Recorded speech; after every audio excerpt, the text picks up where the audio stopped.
28 వచనాలు.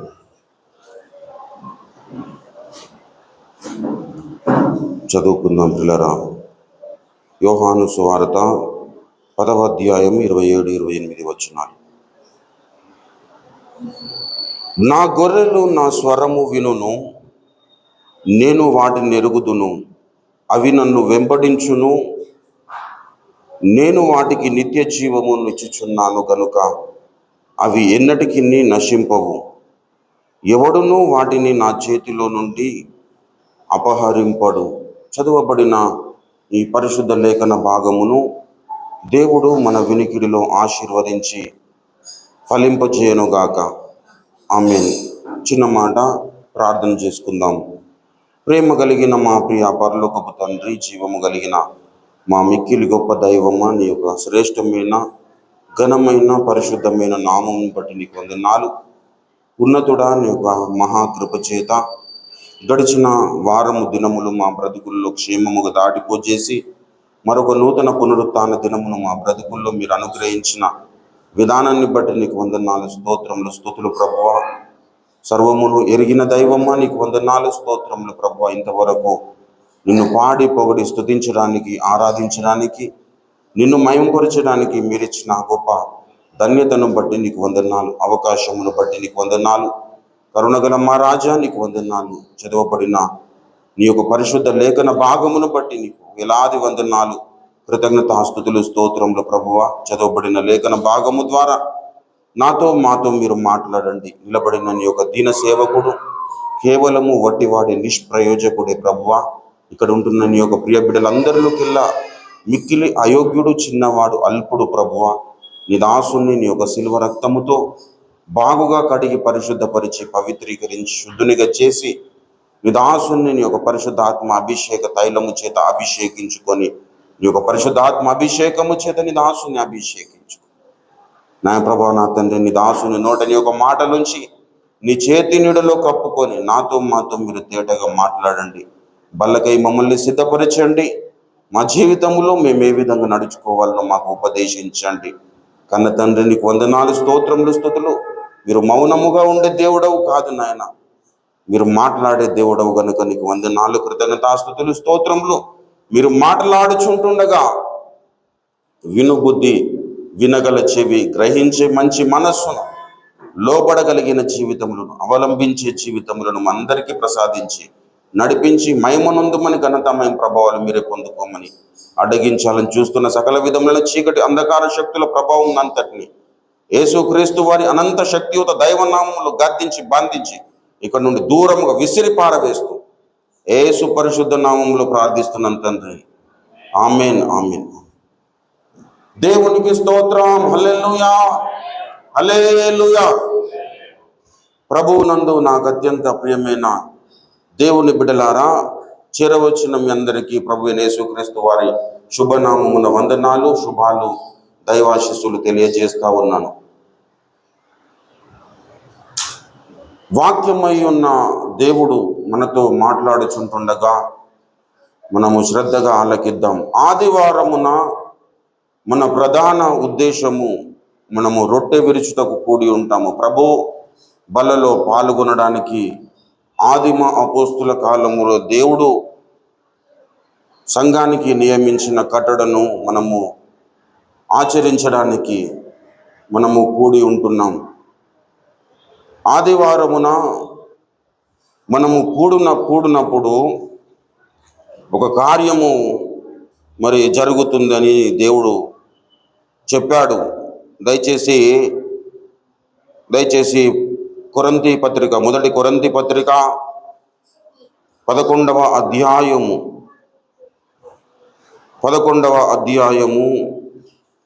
26వ వచనములో చూసినట్లయితే, మీరు ఈ రొట్టెను తిని ఈ పాత్రలోనిది త్రాగునప్పుడల్లా ప్రభువు వచ్చు వరకు ఆయన మరణమును ప్రచురించుదురు. దేవుని నామానికి స్తుతి కలుగును గాక. ఆయన మరణమును మనము ప్రచురించాలి, ఆయన పునరుత్థానమును మనము ప్రచురించాలి. ఆయన మరణమును ప్రచురించడానికి మనము శుక్రవారం కూడుకొని బల్ల విరిచినా సరిపోతుంది. కానీ ఆయన పునరుత్థానమును కూడా మనం ప్రచురించే వారమై ఉండాలి. హల్లెలూయా. ఆయన మరణ పునరుత్థానములను ప్రచురించే మరి దినమే మరి ఆదివారం. మనము శుక్రవారం కూడుకుంటే మరణమునే ప్రచురిస్తాం, శనివారం కూడుకున్న మరణమునే ప్రచురిస్తాం. కానీ ఆయన పునరుత్థానుడుగా ఎప్పుడు బయటకు వచ్చాడు సమాధి నుండి అంటే ఆదివారమున. ఇప్పుడు మరణ పునరుత్థానములను మనము ప్రచురించడానికి మనము ఆదివారమున రొట్టె విరుచుటకు కూడి ఉన్నాము. మా అపోస్తుల కార్యములు 20వ అధ్యాయంలో మరి ఏ మాత్రము సందేహము లేకుండా మరి అపోస్తులైన పౌలు భక్తుడు అపోస్తులు చెప్పారు. హల్లెలూయా. ఆదివారమున మనము కూడి ఉండే ప్రధానమైన ఉద్దేశం ఏంటంటే మనము ప్రభు యొక్క బల్లలో పాలు పంపులు పొందుకోవడానికి. ఆదివారమున రొట్టె విరుచుటకు మేము కూడి ఉండగా అన్నాడు. హల్లెలూయా. కాబట్టి ప్రియులారా, ఆదివారమున మనము రొట్టె విరిచాలి, ప్రభు బల్లలో మనము పాల్గొవాలి, ప్రభు యొక్క శరీరమును తినాలి, ప్రభు యొక్క రక్తమును త్రాగాలి. ప్రభు యొక్క శరీరమును తిని ఆయన రక్తము త్రాగితేనే మనము నిత్య జీవము గలవారముగా ఉంటాము. దయచేసి యోహాను సువార్త 6వ అధ్యాయము దయచేసి నా శరీరమును తిని నా రక్తము త్రాగువాడే నిత్య జీవము గలవాడు అంటాడు. దయచేసి 54వ వచనం, నా శరీరమును తిని 6:54, నా శరీరమును తిని నా రక్తము త్రాగువాడే నిత్య జీవము గలవాడు, అంత్య దినమున నేను వానిని లేపుదును. నా శరీరము నిజమైన ఆహారమును నా రక్తము నిజమైన పానమునై ఉన్నది. నా శరీరమును తిని నా రక్తము త్రాగువాడు నా యందును నేను వాని యందును నిలిచిండు. హల్లెలూయా. ప్రభువునందు ప్రియులరా, అదేవిధంగా 57లో చెబుతాడు, జీవము గల తండ్రి నన్ను పంపెను గనుక నేను తండ్రి మూలముగా జీవించుచున్నట్టే ఏమన్నాడు, నన్ను తినువాడు నా మూలముగా జీవించును. హల్లెలూయా. ప్రభువునందు ప్రియులరా, మరి నా శరీరమును తిని నా రక్తము త్రాగాలి అని అన్నప్పుడు మరి ఆనాడు శిష్యులు చాలామంది ఏం చేసిరంటే దయచేసి 60వ వచనం, ఆయన శిష్యులు అనేకులు ఈ మాట విని ఇది కఠినమైన మాట, ఎవడు వినగడలనని చెప్పుకొనిరి. హల్లెలూయా.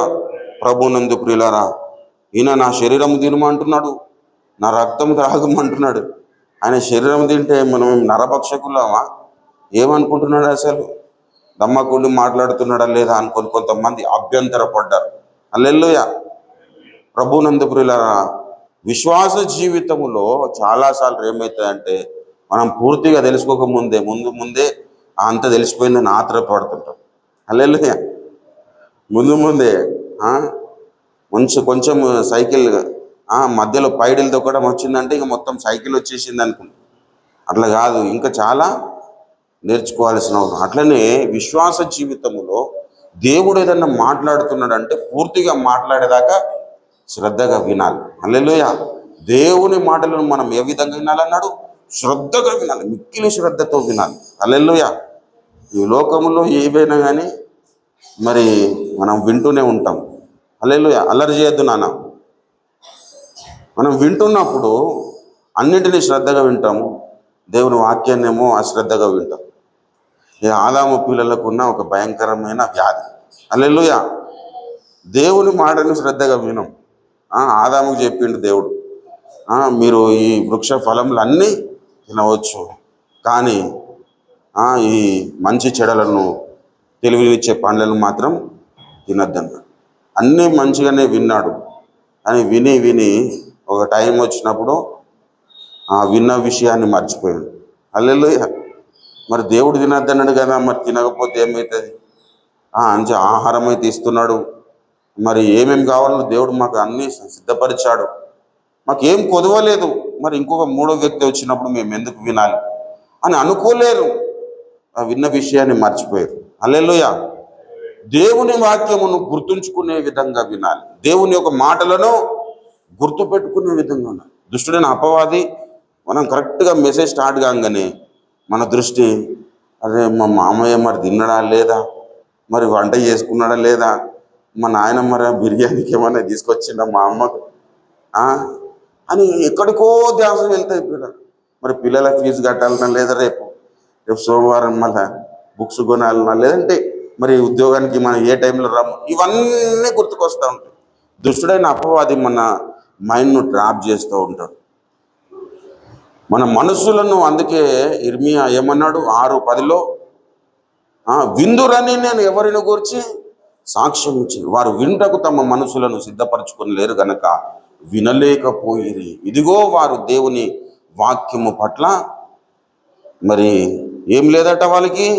దయచేసి చూడండి ఇర్మియా 6వ అధ్యాయము. ఇదిగో ఆ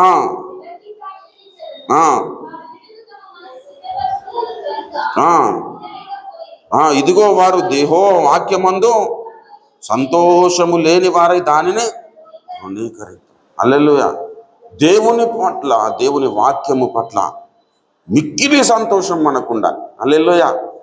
మిక్కిలి సంతోషం ఎలా ఉండాలంటే, మరి మొన్నటి దినాన మరి చెల్లె మన హెప్సిబా, మరి ప్రేమ్ సాగర్ హెప్సిబాలను దేవుడు ప్రేమించి వారికి మరి మరలా గర్భఫలం ఇవ్వబోతున్నాడు.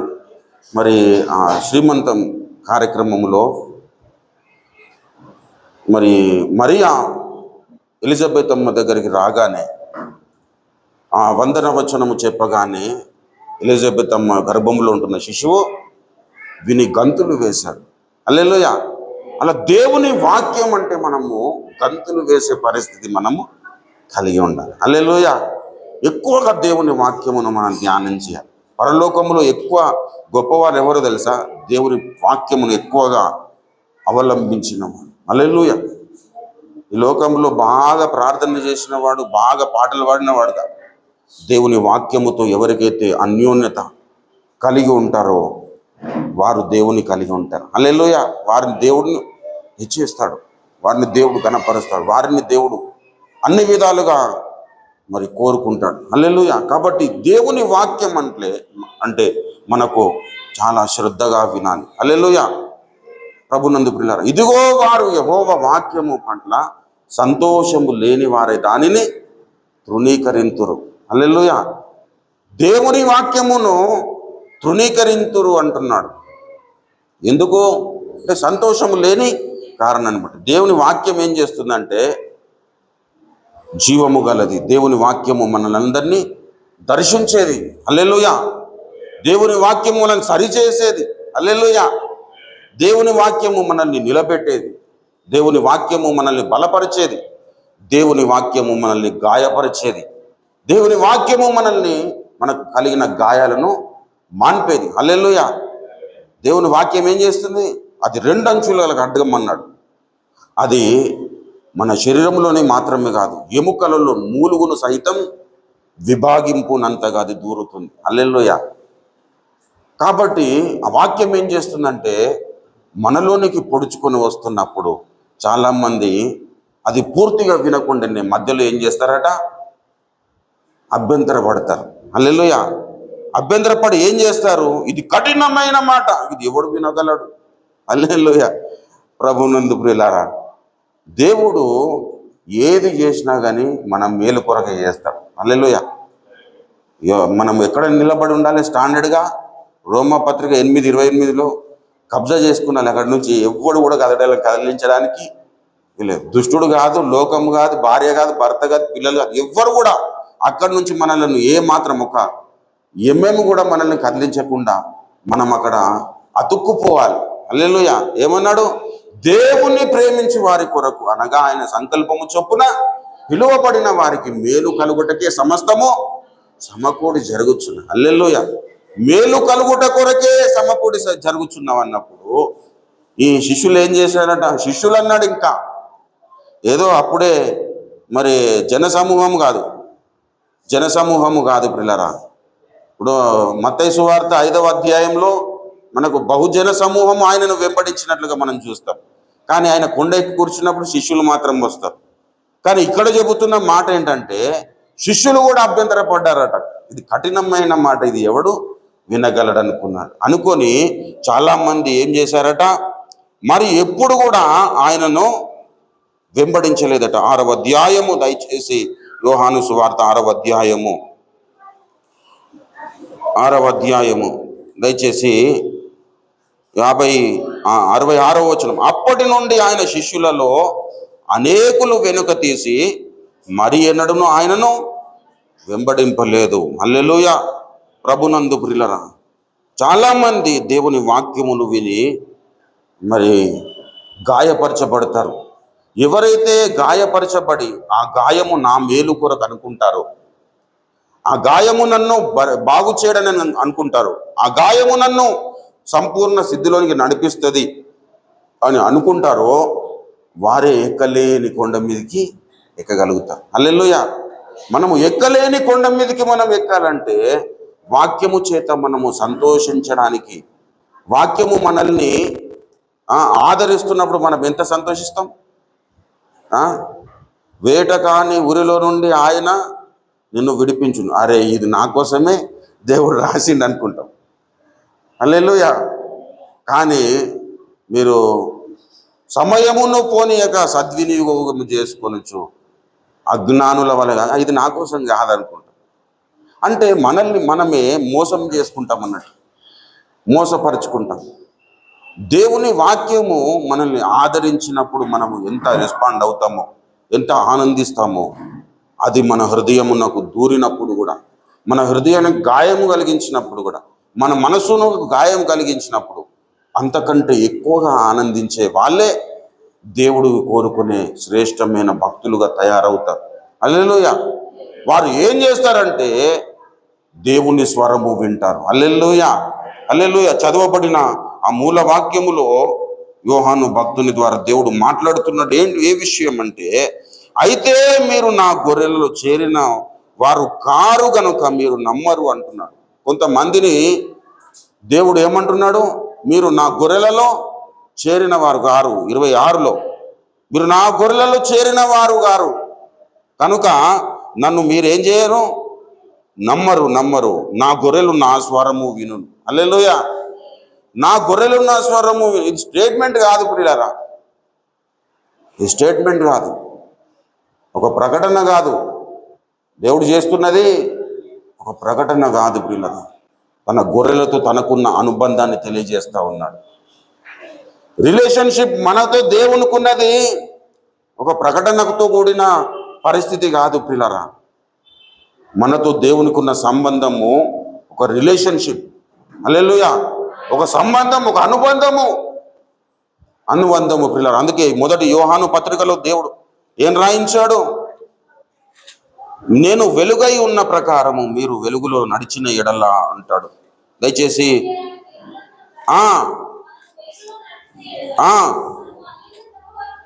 హల్లెలూయా. ఏమంటున్నాడు? అన్యోన్య సహవాసము.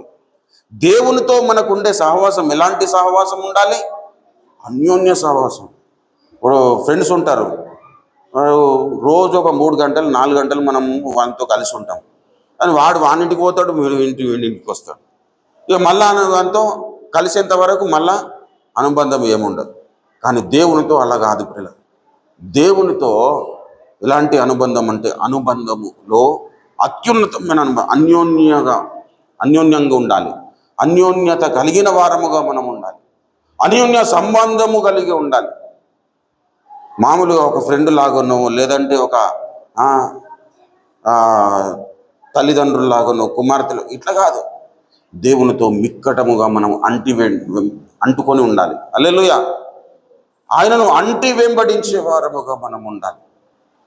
అప్పుడు మనం ఏం చేస్తామంటే, ఆయన చెబుతున్న మాటలన్నీ మనం శ్రద్ధగా వింటాం. హల్లెలూయా. వాక్యమై ఉన్న దేవుడు గాఢాంధకారపు లోయలో మనము సంచరించినను ఏ అపాయమునకు భయపడను. హల్లెలూయా. ఈ భూమి మీద దేవుడు మనకిచ్చిన అన్ని వరాలలోకెల్లా మనము సంతోషించదగిన ఒక ఉన్నతమైన వ్యక్తి ఎవరంటే, మనకు ఒక మంచి కాపరి దొరికాడు. హల్లెలూయా. హల్లెలూయా. మనకు ఒక మంచి కాపరి దొరికాడు. ఆయన ఎటువంటి కాపరట? మంచి కాపరి. యెహోవా నా కాపరి, నాకు లేమి కలుగదు అన్నాడు. అంటే ఏ విషయాల్లో లేమి కలగదు? అన్ని విషయాల్లో. ఏ విషయమైనా తీసుకో, ఏ విషయంలో కూడా నన్ను లేమి కలగకుండా నన్ను నిలబెడతాడు. హల్లెలూయా. ఎందుకంటే నన్ను ఆయన ఎరిగినాడు కాబట్టి. హల్లెలూయా. నేను ఆయనను ఎరుగుతాను కాబట్టి నా గొర్రెలు నన్ను ఎరుగును అన్నాడు. దయచేసి అక్కడనే చూడండి, యోహాను సువార్త 10వ అధ్యాయము హల్లెలూయా. దయచేసి 14వ వచనంలో చూసినాను, నేను గొర్రెల మంచి కాపరిని. దయచేసి 10వ వచనము చూడండి, దొంగతనమునకును హత్య నాశనము చేయుటకును వచ్చును గాని మరి దేనికి రాడు. గొర్రెలకు జీవము కలుగుటకును అది సమృద్ధిగా కలుగుటకును నేను వచ్చితినని మీతో నిశ్చయముగా. నేను గొర్రెలకు మంచి కాపరి తన గొర్రెల కొరకు తన ప్రాణము పెట్టును. హల్లెలూయా. మన కాపరి ఎటువంటి కాపరట? ఆపద రాగానే ఏ స్నేహితుడు మన దగ్గర ఉన్నాడు? ఆపద రాగానే మన కుటుంబీకులే మనల్ని నిందిస్తారు, మన బంధువులే మనల్ని నిలదీస్తారు. యోబు స్నేహితులు ఏం చేశారు? యోబును నిలదీశారు, ప్రశ్నించారు. దాదాపుగా 25 అధ్యాయాలు తను తాను నీతిమంతునిగా తీర్పు పొందుకోవడానికి యోబు పడిన కష్టం అంటూ లేదు. హల్లెలూయా. జోఫర్ అంటాడు ఒకటి, ఇంకొకడు ముగ్గురు కలిసి తర్వాత ఎలీహు కూడా అంటాడు. ప్రభునందు ప్రియులారా, ఇలా అందరూ ఆయనను బాధ పెట్టిన వారే, కానీ ఆయన కాపరి ఆయన చెయ్యి విడవలేదు. ఆయన బాధ పెట్టినను ఆయన 2 అంతలుగా దేవుడు ఆశీర్వదించాడు. హల్లెలూయా. ప్రభునందు ప్రియమైన దేవుని బిడ్డలారా, నువ్వు సంపూర్ణునివి కావడానికి దేవుడు నిన్ను పరీక్షిస్తూ నిన్ను ఒక స్టాండర్డ్గా తయారు చేయడానికి, ఒక శిల్పిగా నిన్ను తయారు చేయడానికి తన ఉలిని వాడుతాడు. కానీ అంత మాత్రమే నువ్వు గాయపడుతున్నప్పుడు నిన్ను విడిచిపెట్టేవాడు కాదు. గాయము చేయువాడను నేనే, గాయము మాన్పు వాడను నేనే. హల్లెలూయా. ప్రభునందు ప్రియులారా, కాబట్టి గాయమైందని చెప్పేసి మనము బాధపడద్దు. ఆ గాయమును దేవుడే మాన్పుతాడని ఆయన మీద విశ్వాసం ఉంచాలి.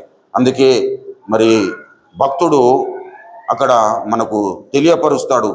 మరి దావీదు భక్తుడు 23వ సంకీర్తన, దయచేసి ఆయన చెబుతున్న విషయం ఏంటంటే, దయచేసి 4వ వచనములో, గాఢాంధకారపు లోయలో నేను సంచరించినను ఏ అపాయమునకు భయపడను. నీవు నాకు తోడయుందువు, నీ దుడ్డు కర్రయు నీ దండము నన్ను ఆదరించును. హల్లెలూయా.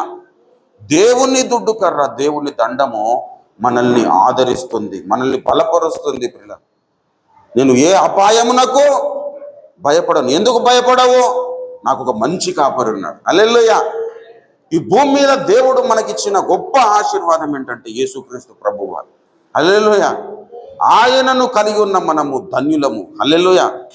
ఎందుకంటే పిల్లరా, ఆయన మంచి కాపరి, మనలను గాఢాంధకారములో విడవని కాపరి, మనల్ని నిలబెట్టే కాపరి. అంతేకాదు ప్రియులారా, మన శత్రువుల ఎదుట మనకు భోజనము సిద్ధపరిచే కాపరి. హల్లెలూయా. శత్రువులా ఎదుట నీవు నాకు నిత్యమగు విందు సిద్ధపరచి, శత్రువులా ఎదుట నీవు నాకు నిత్యమగు విందు సిద్ధపరచి, నా తలను నెతో నంటియున్నావు, నా తలను నెతో నంటియున్నావు, నా గిన్నె నుండి పొర్లుచున్నది, నా గిన్నె నుండి పొర్లుచున్నది. నీవే యెహోవా నా కాపరివి, నీవే యెహోవా నా కాపరివి, నాకేమి కొదువా లేదిలలోన, నాకేమి కొదువా లేదిలలోన. నిశ్చయముగా కృపాక్షేమములే వచ్చున వెంట నీ బ్రతుకు దినముల్ నిశ్చయముగా పాక్షేమమూలే వచ్చున వెంట నీ బ్రతుకు దినముల్ చిరకాలము యెహోవా మందిరములో చిరకాలము యెహోవా మందిరములో స్థిరముగా నేను నిలిచి స్థిరముగా నేను నివసించేదాను. నీవే యెహోవా నా కాపరివి, నీవే యెహోవా నా కాపరివి. నాకేమి కొదువా లేదిలలోన, నాకేమి కొదువా లేదిలలోన. గాఢాంధకార లోయాలయందు పడియోని నేను సంచారించినను.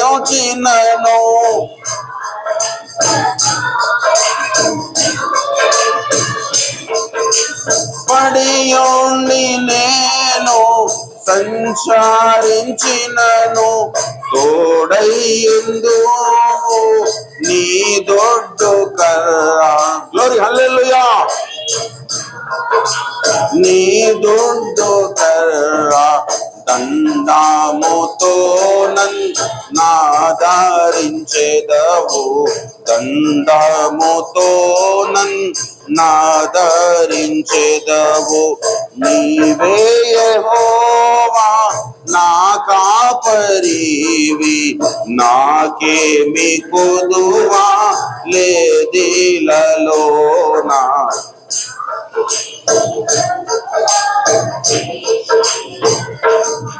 హల్లెలూయా. ప్రభునందు ప్రియమైన దేవుని బిడ్డల, దేవుడు మనకు మంచి కాపరి పిల్లల. ఈ కాపరి ఏం చేస్తారంటే ఏనాడు మనల్ని విడువడు పిల్లల.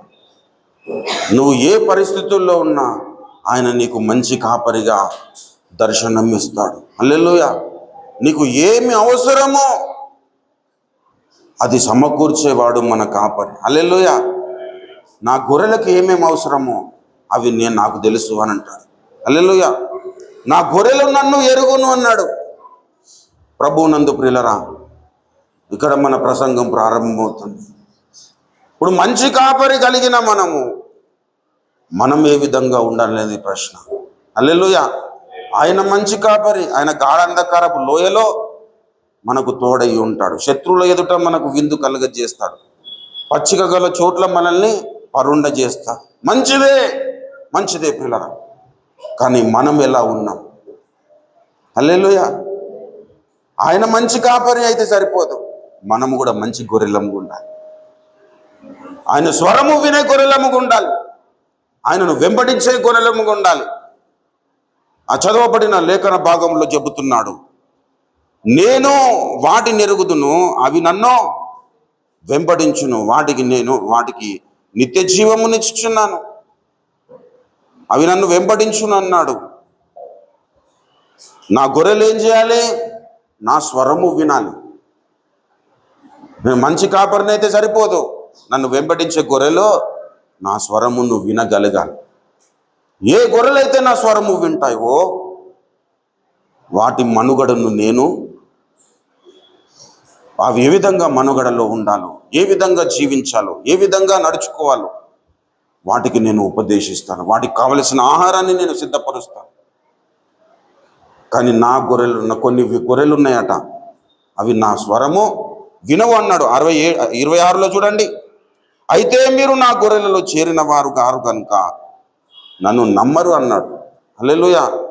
ఎవరు వీళ్ళు అంటే కాపరిని ప్రశ్నించే గొర్రెలు అన్నట్టు. చూడండి 24 నుంచి, యూదులు ఆయన చుట్టుపోగా ఎంతకాలము మమ్మును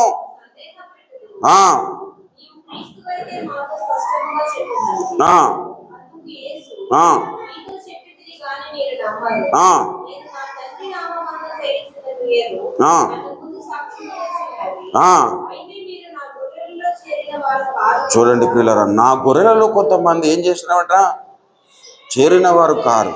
మీరేం చేస్తారు, నన్ను నమ్మరు అన్నాడు ప్రభునందు ప్రియులారా. ఆయన చెంతకు చేరిన గొర్రెలు ఎలాంటివై ఉండాలంటే ఆయన స్వరమును వినగలగాలి. వినుట వలన విశ్వాసము కలుగుతుంది, వినుట దేవుని గురించిన మాట వలన కలుగుతుంది అన్నాడు. ఎప్పుడైతే ఆయన స్వరమును వింటామో మనం బాగుపడతాం పిల్లలు. ఎప్పుడైతే ఆయన స్వరమును వింటామో అప్పుడు మనము ఉన్నతమైన స్థితిలోనికి ఎదుగుతాం. ఎప్పుడైతే ఆయన స్వరమును వింటామో మన గాయాలు మానిపోవడానికి అవకాశం ఉంటుంది. ఎప్పుడైతే ఆయన స్వరమును వింటామో మనం బలవంతులం అవుతాం. ఎప్పుడైతే ఆయన స్వరమును వింటామో మనము సంపూర్ణ స్థితిలోనికి నడిచే వారముగా తయారవుతాం. కానీ కొన్ని గొర్రెలు ఉన్నాయి, అవి నా స్వరము వినవు అన్నాడు. దయచేసి లూకా సువార్తలో మనము చూసినట్లయితే, ప్రభునందు ప్రియులరా, కొన్ని గొర్రెలు ఉన్నాయి, అవి ఏం చేస్తాయంటే అవి తప్పిపోతున్నాయట. దయచేసి చూడండి, దయచేసి 15వ అధ్యాయము 3-4 వచనం నుండి. అందుకు ఆయన వారితో ఈ ఉపమానము చెప్పాను, మీలో ఏ మనుషునికైనాను వాటిలో ఒకటి తప్పిపోయిన ఎడల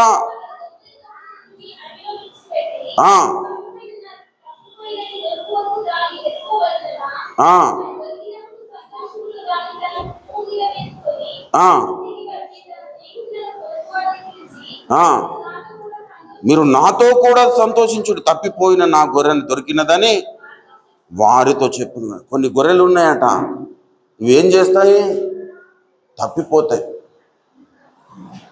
ఆయన చెబుతున్న ఉపమానంలో ఒక వ్యక్తికి గొర్రెలు 100 గొర్రెలు ఉన్నప్పుడు 99 గొర్రెలు బాగుగానే ఉన్నాయి. కానీ ఒక గొర్రె ఏం చేస్తున్నది, తప్పిపోతుంది. ఆ తప్పిపోతున్న గొర్రె కొరకు దేవుడు ఏం చేస్తున్నాడంటే వెతుకుతా ఉన్నాడు. హల్లెలూయా. ప్రభునందు ప్రియులారా, యెహెజ్కేలు ప్రవచన గ్రంథములో చెబుతాడు. యెహెజ్కేలు ప్రవచన గ్రంథము దయచేసి 34వ అధ్యాయము, దయచేసి 34వ అధ్యాయము 15వ వచనము. నేను నా గొర్రెలను మేపి పరుండబెట్టుతును, ఇదే ప్రభువగు యెహోవా వాక్కు, తప్పిపోయిన దానిని నేను వెతుకుతున్నా. కొన్ని గొర్రెలు తప్పిపోతాయి కాబట్టి దేవుడు ఏం చేస్తా అంటున్నాడు, వెతుకుతాను. హల్లెలూయా. అయితే మన జీవితంలో మనము ఎలా ఉన్నాం, ఆయనను వెంబడిస్తున్న గొర్రెలుగా ఉన్నామా, లేదంటే తప్పిపోయిన స్థితిలో ఉన్న గొర్రెలముగా ఉన్నామనేది ప్రశ్నించుకోవాల్సిన అవసరం ఉంది పిల్లలు. తప్పిపోయే గొర్రెలముగా మనం ఉంటే ఆయన కొరకు కనిపెట్టుకోవాలి. తప్పిపోయిన గొర్రె మరలా కాపరి దగ్గరికి వచ్చినప్పుడే దానికి నెమ్మది కలుగుతుంది. తప్పిపోయిన గొర్రె లోకములో పడి ఎంత తిరిగినా దానికి నెమ్మది ఉండదు పిల్లలు. తప్పిపోయిన గొర్రె ఎవరి దగ్గరికి రావాలి, కాపరి దగ్గరికి రావాలి. కాపరి దగ్గరికి వచ్చినప్పుడే దానికి ప్రభునందు పిల్లల నెమ్మది కలుగుతుంది. అదేవిధంగా అదే లూకా సువార్తలో ఇంకొక విషయమును గురించి చెబుతాడు. దయచేసి 8వ వచనము 15:8లో, ఏ స్త్రీకైనను 10 వెండి నాణెములు ఉండగా వాటిలో ఒక నాణెము పోగొట్టుకుంటే ఆమె దీపము వెలిగించి అది దొరుకు వరకు అది జాగ్రత్తగా ఆమె వెతుకదా. అది దొరికినప్పుడు తన చెలికలతలను పొరుగు వారిని పిలిపించి, నాతో కూడా సంతోషించుడు, నేను పోగొట్టిన దానిని నాణెము నాకు దొరికినని చెప్పును కదా. అప్పుడు ఏం చేస్తుంది, మరలా అటువలే మారు మనసు పొందు ఒక పాపి విషయమే దేవుని దూతల ఎదుట సంతోషము కలుగునని మీతో నిశ్చయముగా చెప్పుచున్నాను. హల్లెలూయా. పోగొట్టుకున్న నాణెము, ఇప్పుడు మన దగ్గర ఒక నాణెం ఉంది, ఆ నాణెమును మనం బురదలో వేసినాం అనుకో, లేదంటే దానికి పోగొట్టుకున్నాం అనుకో, దానికి విలువ ఉండదు. ఎవరైతే పోగొట్టుకున్నారో వారి దగ్గరికి వచ్చినప్పుడే ఆ నాణ్యానికి విలువ ఉంటుంది. ఇప్పుడు పందుల దగ్గర మనం నాణ్యం వేసినాం అనుకో, దానికి విలువ తెలుస్తుందా? ప్రభునందు ప్రియులారా, విలువ తెలియదు. ఎప్పుడు దానికి విలువ తెలుస్తుందంటే ఆ యజమాని దగ్గర ఉన్నప్పుడు దానికి విలువ ఉంటుంది. ఆ నాణెమును ఒక బంగారు ఆభరణంగా లేదంటే ఏదో ఒక పనిముట్టుగా తయారు చేసుకుంటాడు కాబట్టి దానికి విలువ వస్తుంది. హల్లెలూయా. ప్రభునందు ప్రియులారా, పోగొట్టుకున్న నాణెము వలె మనం ఉంటే ఆయన దగ్గరికి రావడానికి మనం ఇష్టపడాలి. తప్పిపోయిన గొర్రెగా మనం ఉంటే, యేసయ్యా నా కాపరి, నేను నీ దగ్గరికి రావడానికి ఇష్టపడుతున్నానని మనము ప్రార్థన చేయగలగాలి ప్రియులారా. ఇంకొక విషయం చెప్తాడు అక్కడనే, దయచేసి తప్పిపోయిన కుమారుని గురించి కూడా చెప్తాడు. దయచేసి చూడండి, 15వ అధ్యాయము ఆ ఆ ఆ ఆ ఆ ఆ అదంతయు ఖర్చు చేసిన తర్వాత ఆ దేశమందు కరువు రాగా ఆ ఆ ఆ వాడు పందులు తిను పొట్టుతో తన కడుపు నింపుకొనక ఆశపడెను గాని, చూడండి ప్రియులరా, ప్రభునందు ప్రియులరా, ఒక మనుషునికి 2 కుమారులు, వారిలో చిన్నవాడు ప్రభునందు ప్రియులరా తప్పిపోయిన కుమారుడు చేస్తున్న పనేంటి? పోయేసి మొత్తం తనకు ఇచ్చిన భాగమునంతా ఖర్చు చేస్తూ ఉన్నాడు. ఖర్చు చేసేసి భయంకరమైన చెడు తిరుగుళ్ళు తిరిగి ఆ ఆస్తిని అంతటిని మరి వ్యాయపరిచి మరి భయంకరమైన దారిద్ర్యతలోనికి అతడు వెళ్ళిపోయినప్పుడు నేను మరలా నా తండ్రి దగ్గరికి వెళ్తే మరి ఆయన ఏమనుకుంటాడని చెప్పేసి ముందు ఏం చేసినాడు, ఒక పందుల మరి యజమాను దగ్గర మరి ఉద్యోగం చేద్దాం అనుకున్నాడు. అక్కడ పందులు తినే పొట్టు కూడా ఎవరు ఆయనకి ఇవ్వలేరు. అప్పుడు అనుకున్నాడు, నా తండ్రి తెద్దాం, చాలామంది దాసులు ఉన్నారు, మరి నేను అక్కడికి వెళితే నాకు వారిలో ఒకరిగా నన్ను దేవుడు నా తండ్రి పెట్టుకుంటాడని ఆలోచించి తండ్రి దగ్గరికి వెళ్ళి మరి క్షమాపణ అడుగుదాం అనుకున్నాడు. ఆ అడిగేలోపే మరి తండ్రి అతన్ని చూసి మరి పొలాలకు అడ్డం పడి వెళ్ళి ఆయనను హత్తుకుని ఆయనను ఆదరిస్తాడు ప్రియులారా. దయచేసి చూడండి 20వ వచనం, వాడింకా దూరముగా ఉన్నప్పుడు తండ్రి వారిని చూసి కనికరపడి పరిగెత్తి వానిని మెడ మీద పడి ముద్దు పెట్టుకొనెను. అప్పుడు ఆ కుమారుడు అతనితో, తండ్రి, నేను పరలోకమునకు విరోధముగా నీ ఎదుటను పాపము చేస్తుని, ఇక మీదట నీ కుమారుడను అనిపించుకున్నటకు యోగ్యుడను కానని. అయితే తండ్రి తన దాసులను చూసి ప్రశస్త వస్త్రములను త్వరగా తెచ్చి వీనికి కట్టి వీని చేతులకు ఉంగరము పెట్టి పాదములకు చెప్పులు తొడిగించుడి. ప్రభునందు ప్రియులారా, ఎప్పుడైతే మన జీవితంలో ఇక్కడ 3 ఉపమానాలు నాకు యేసుక్రీస్తు ప్రభు వారు చెబుతా ఉన్నారు. ఒక వ్యక్తికి 100 గొర్రెలు ఉంటే ఒక తప్పిపోయిన గొర్రె, అదేవిధంగా ఒక స్త్రీకి ఒక నాణెము, పోగొట్టుకున్న తర్వాత నాణ్యానికి విలువ లేదు, తప్పిపోయిన తర్వాత గొర్రెకు విలువ లేదు. ప్రభునందు ప్రియులారా, తప్పిపోయిన కుమారునికి విలువ లేదు.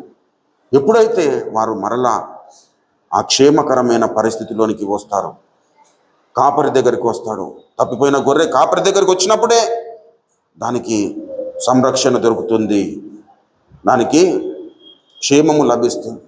అదేవిధంగా పోగొట్టుకున్న నాణెము ఎప్పుడైతే ఆ స్త్రీకి మరలా దొరుకుతుందో అప్పుడే దానికి విలువ వచ్చింది.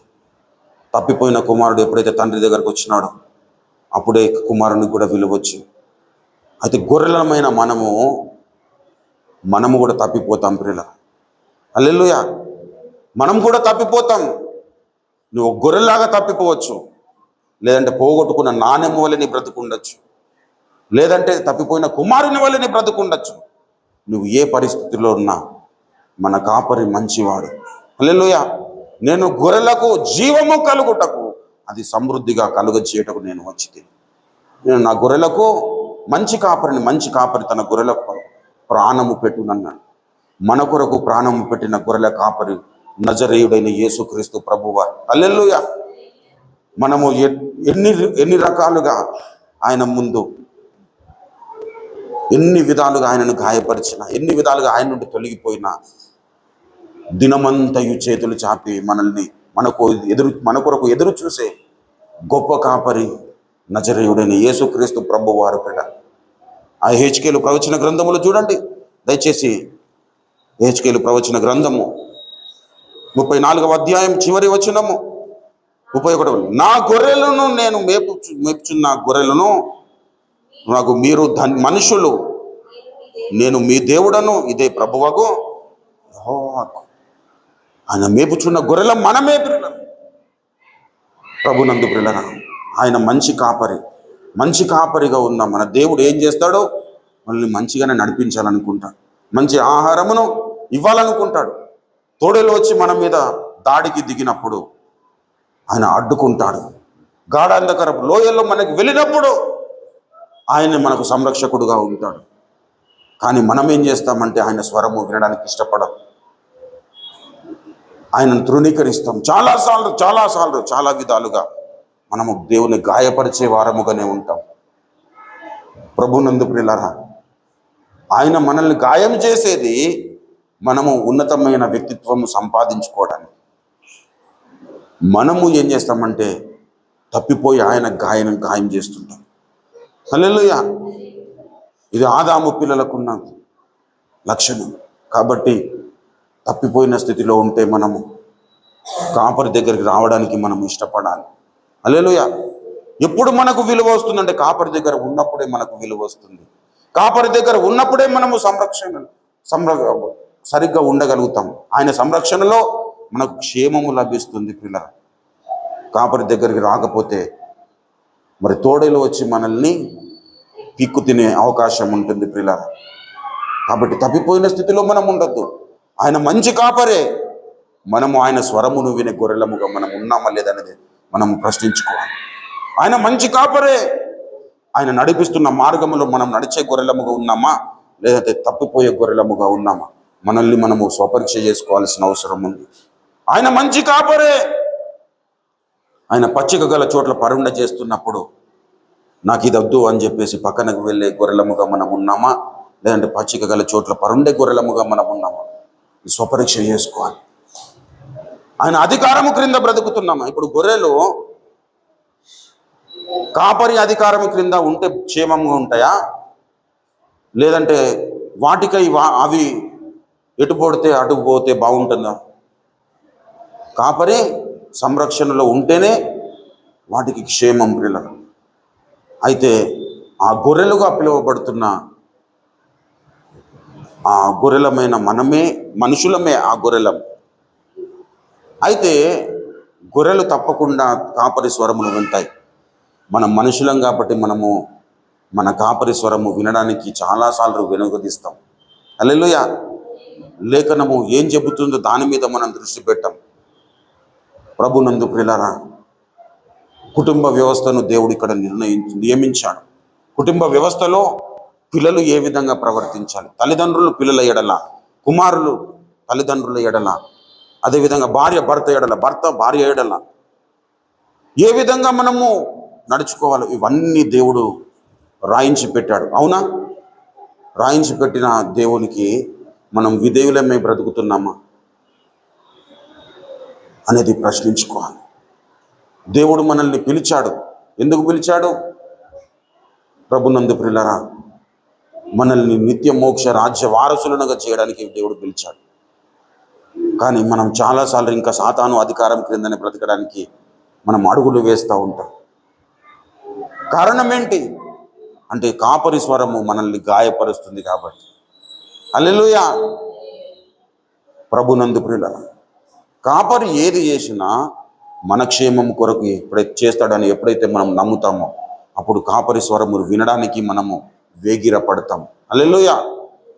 ఈనాడు క్రైస్తవులుగా పిలువబడుతున్న వారు అనేకులు ఉన్నారు. కానీ లేఖనము క్రింద తమ బ్రతుకులను బ్రతకరు. కాపరి క్రింద బ్రతుకరు. తమ స్వచిత్తమును జరిగించుకోవాలి. స్వబుద్ధిని ఆధారము చేసుకోవాలి. అందుకే పౌలన్న రోమాపత్రిక 10వ అధ్యాయంలో ప్రార్థన చేస్తాడు. సహోదరులారా, ఇశ్రాయేలు రక్షణ పొందవలనని నా హృదయాభిలాషయు నేను దేవునికి చేయు ప్రార్థనయునై ఉన్నది అన్నాడు. వారు దేవుని యందు ఆసక్తి గల ప్రజలని వారిని గురించి నేను సాక్ష్యం ఇచ్చుచున్నాను, కానీ వారి ఆసక్తి జ్ఞానానుసారమైనది కాదు. ఇదిగో వారు స్వనీతిని స్థాపింపబూనుకొని దేవుని నీతిని ఎరగక ఉండిరి అన్నాడు. ప్రభునందు ప్రియులారా, నువ్వు ఆయనను వెంబడిస్తే నీ స్వనీతి నీకు దూరముగా ఉండాలి. నీవు ఆయనను వెంబడిస్తే నీ స్వచిత్తమును చంపివేయాలి. నువ్వు ఆయనను వెంబడించే గొర్రెవైతే నీ యొక్క కాపరి స్వరము నీవు వినగలగాలి. హల్లెలూయా. ప్రభునందు ప్రియులారా, గొర్రెలమని చెబుతారు, కాపరి స్వరం విను. గొర్రెలమని చెబుతారు, కానీ కాపరి నడిపిస్తున్న మార్గములో నడవరు. గొర్రెలమని చెబుతారు, కానీ కాపరి యొక్క మనసు ఏంటో ఎరగరు. హల్లెలూయా. మన దేవుడు ఎటువంటి వాడు మనం ఎరిగి ఉండాలి ప్రియులారా. ఆయన వ్యక్తిత్వం ఎలాంటిది, ఆయన స్వభావం ఎలాంటిది, ఆయన మనస్తత్వం ఎలాంటిది, ఎలాంటి వాటిని దేవుడు ఇష్టపడతాడు, ఎలాంటి వాటిని కోరుకుంటాడు, ఎలాంటి వాటి విషయంలో దేవుడు మనల్ని హెచ్చిస్తాడు అనే విషయాలని మనం ఎరిగి ఉన్నప్పుడు మనం తప్పకుండా ఆ స్వరానికి లోపడతాం, ఆయన స్వరానికి లోపడతాం. ఆయన ఏమిటో మనకు తెలియకపోతే, ఇప్పుడు కాపరి ఎటువంటి వాడు మనకు తెలియకపోతే కాపరిని మనము వెంబడించలేము. హల్లెలూయా. అయితే కాపరులుగా కనపడే కొంతమంది కాపరులు ఉన్నారట. వారు ఏం చేస్తారు? తోడేలు వచ్చుట చూసి మందను వదిలేసి మరి పక్కకు వెళ్ళిపోతారు. హల్లెలూయా. అదే అధ్యాయంలో చెబుతాడు, 10వ అధ్యాయంలో. తర్వాత ఇంటికి వెళ్ళిన తర్వాత మరలా చదువుకోండి పిల్లరా. తనను కానివి వాటినన్నింటి కొరకు వారు ప్రయాసపడరు పిల్లలు. వారు ప్రయాసపడే కాపరులు కాదు, జస్ట్ కాపరులుగా మాత్రమే ఒక హోదాను చూపించేవారు. కానీ మన యేసుక్రీస్తు ప్రభు వారు అలాంటి వాళ్ళు కాదు. ఆయన మన కొరకు ప్రాణము పెట్టిన కాపరి. హల్లెలూయా. మన కొరకు తిరిగి లేచిన కాపరి, మన కొరకు చేతులు చాపి దినమంతా ఎదురు చూసే కాపరి, మనల్ని రమ్మని పిలిచే కాపరి, గాయపడితే మన గాయాలను కట్టే కాపరి. ప్రభునందు ప్రియులారా, ఒకవేళ మనము తప్పిపోతే మనల్ని వెదికే కాపరి. హల్లెలూయా. ప్రభునందు ప్రియులారా, కాబట్టి మన జీవితాలు ఎలా ఉన్నాయి? మన మంచి కాపరి కలిగి ఉన్నాం, అయితే ఆయనకు లోబడే గొర్రెలముగా మనం ఉన్నామా? మనం మంచి కాపరి కలిగి ఉంటే సరిపోదు ప్రియులారా, ఆయన స్వరమును మనం గుర్తించగలిగిన గొర్రెలముగా ఉండాలి. హల్లెలూయా. నా గొర్రెలు నా స్వరమును వినును, విని ఏం చేస్తాయట? నన్ను వెంబడించును అన్నాడు. హల్లెలూయా. వెంబడించాలి. ఎలా వెంబడించాలి? వెంబడించడం అనేది ప్రభునందు ప్రియులారా మామూలుగా చేసే కార్యక్రమము కాదు ప్రియులారా. వెంబడించే వాటికి ఉండవలసిన లక్షణం ఏంటంటే మనల్ని మనం ఉపేక్షించుకొని ఆయనను వెంబడించాలి. హల్లెలూయా. మత్తయి సువార్త దయచేసి చూడండి. మత్తయి సువార్త 16వ అధ్యాయము 24వ వచనంలో చూసినట్లయితే, అప్పుడు యేసు తన శిష్యులను చూచి, ఎవడైనను నన్ను వెంబడింప కోరిన ఎడల తన్ను తాను ఉపేక్షించుకొని తన సిలువనెత్తుకొని నన్ను వెంబడింపవలెను. వెంబడించే వ్యక్తికి ఉండవలసిన లక్షణం ఏంటంటే, ఏదో కాపరి పోతున్నాడు కాబట్టి మనం ఆయన వెంబడబోవడంగా, వెంబడించే వ్యక్తి తన్ను తాను ఖాళీ చేసుకోవాలి. తను తాను ఉపేక్షించుకోవాలంటే తను తాను ఖాళీ చేసుకోవాలి. అపేక్ష అంటే కోరుకోవడం, ఉపేక్షించుకోవడం అంటే విడిచిపెట్టడం. పేతురును పిలిచినప్పుడు అన్ని వలను వదిలేసి ఆయనను వెంబడించాడు. అలా మనం ఏం చేయాలంటే మన స్వచిత్తాన్ని విడిచిపెట్టాలి, మన శరీర సుఖాలను విడిచిపెట్టాలి. అదేవిధంగా మనకు ఏవేవి లాభకరముగా ఉన్నావో అవన్నిటినీ పెంటతో సమానముగా ఎంచుకునే విధంగా ఆయనను వెంబడించాలి. హల్లెలూయా. లాభకరముగా ఉన్నది, ఒక కిలో బంగారం ఉన్నది. ఆ బంగారము ఉన్న వ్యక్తి ఎలా ఉంటాడు? సంతోషంగా ఉంటాడు.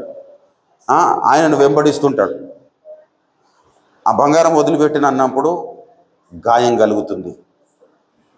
నీకు అన్ని కలిగి ఉండాలి. నీవు లోకంలో ఐశ్వర్యవంతునిగా ఉండాలి. దేవుని బిడ్డలు ఎవరు కూడా దరిద్రులు ఉండడానికి వీల్లేదు. పిల్లలు మంచి వస్త్రాలు ధరించుకోవాలి, మంచి ఆభరణాలు ధరించుకోవాలి. లోకంలో రాయల్గా బ్రతకాలి.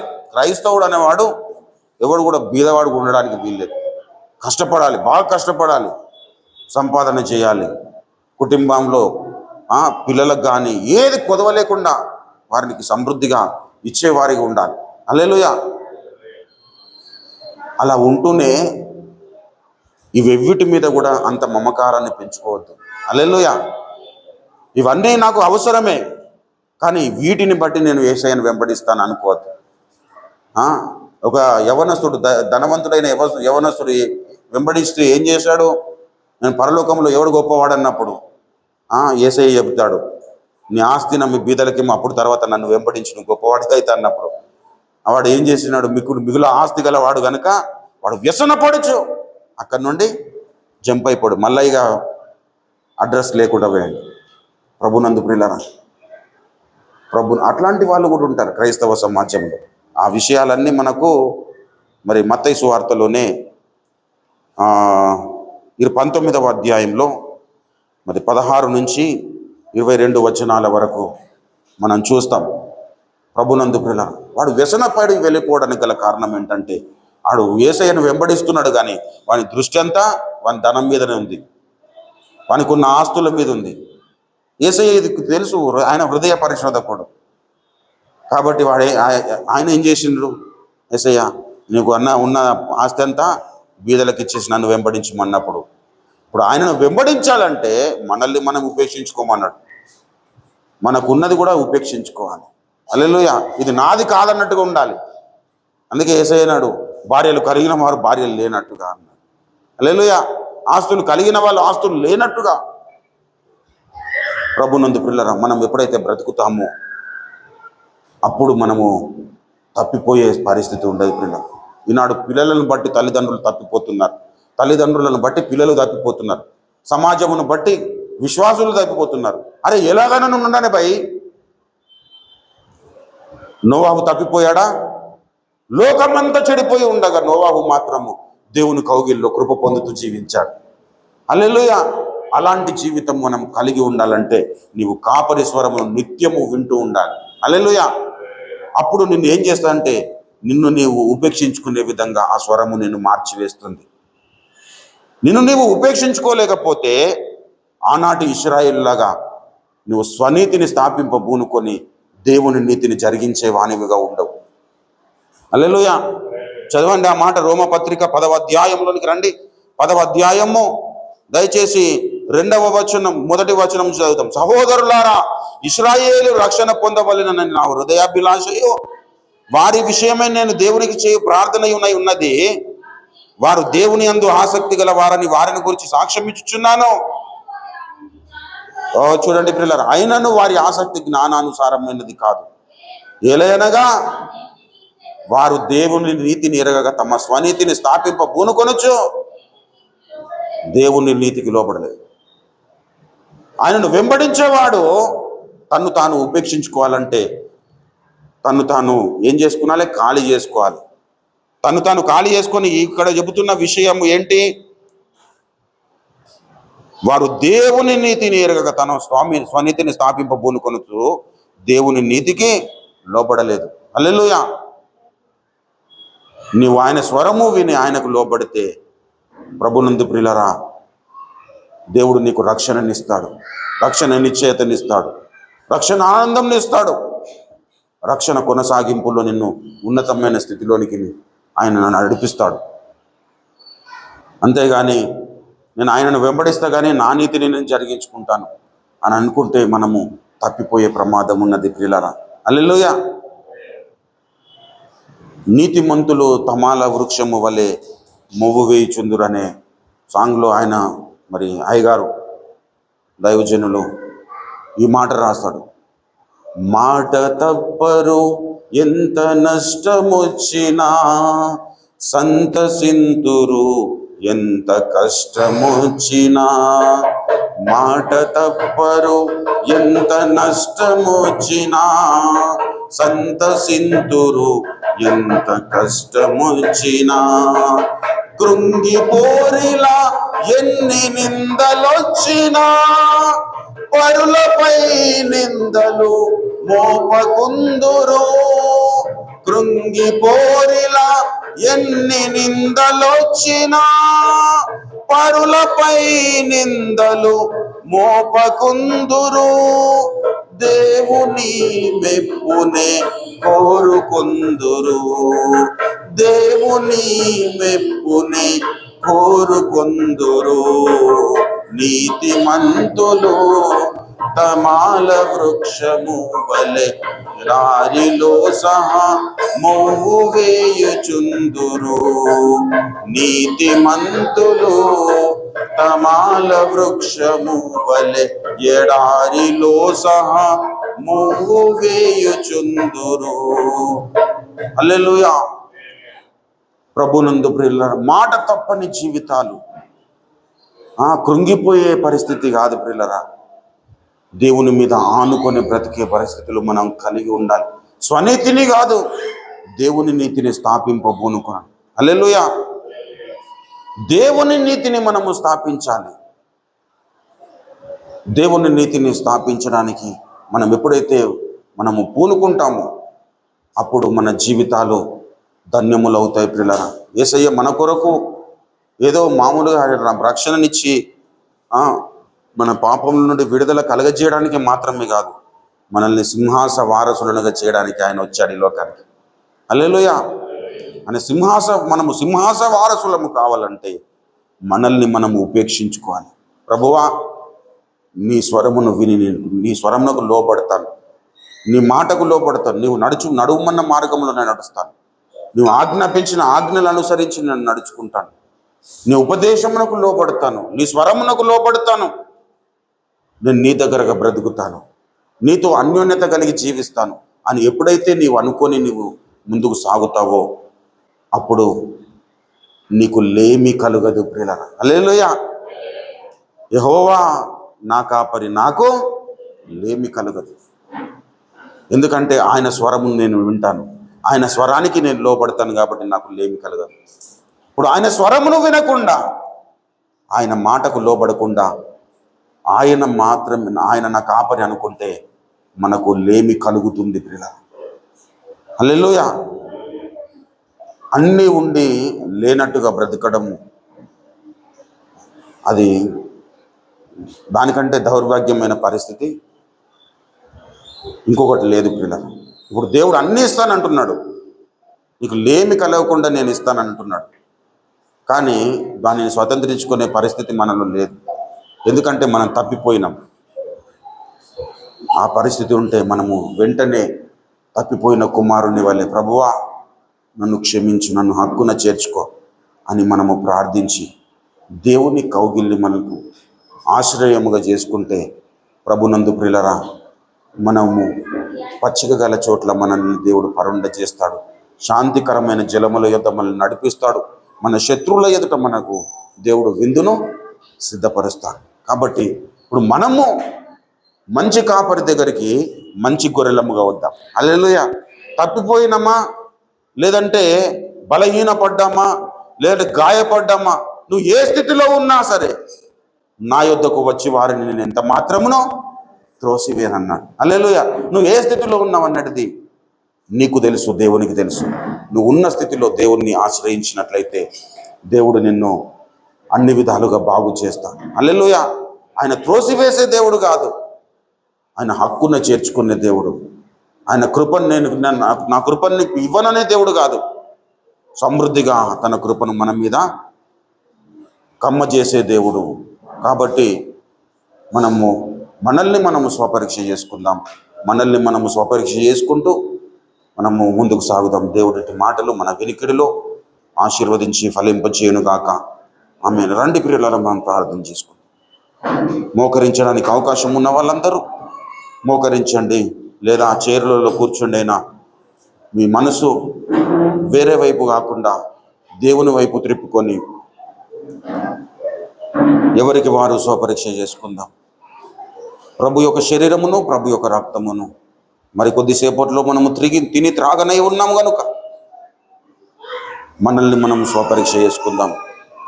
ఎవడు అయోగ్యముగా తినునో, ఎవడు అయోగ్యముగా నా రక్తము త్రాగునో శిక్షావిధి కలుగజేసుకున్నట్టుకి తిని త్రాగుచున్నాడని లేఖనము స్పష్టంగా మనకు తెలియపరుస్తుంది. కాబట్టి మనల్ని మనము స్వపరీక్ష చేసుకుందాం. మన బ్రతుకులు ఎలా ఉన్నాయి? పక్క వాళ్ళ పరిస్థితి మనకు అనవసరం, వేరే వాళ్ళ పరిస్థితి మనకు అనవసరం. నీవు నీతిమంతుడుగా ఉన్నావా లేదా? నీవు నిందారహితుడుగా ఉన్నావా లేదా? నీ మనసాక్షి నీ మీద దోషారోపణ చేసే స్థితిలో ఉంటే నువ్వు వెంటనే ప్రభు పాదాలను పట్టుకొని, ప్రభువా నన్ను క్షమించమని అడుగుదాం. హల్లెలూయా, యేసయ్యా నన్ను క్షమించు. విన్న వాక్య కాంతిలో, దేవుని ముఖ కాంతిలో మన బ్రతుకులను పరిశీలన చేసుకుందాం. ఆయన మంచి కాపరి, మంచి కాపరి కలిగిన మనము మంచి గొర్రెలముగా ఉండాలి. తప్పిపోయిన స్థితిలో ఉంటే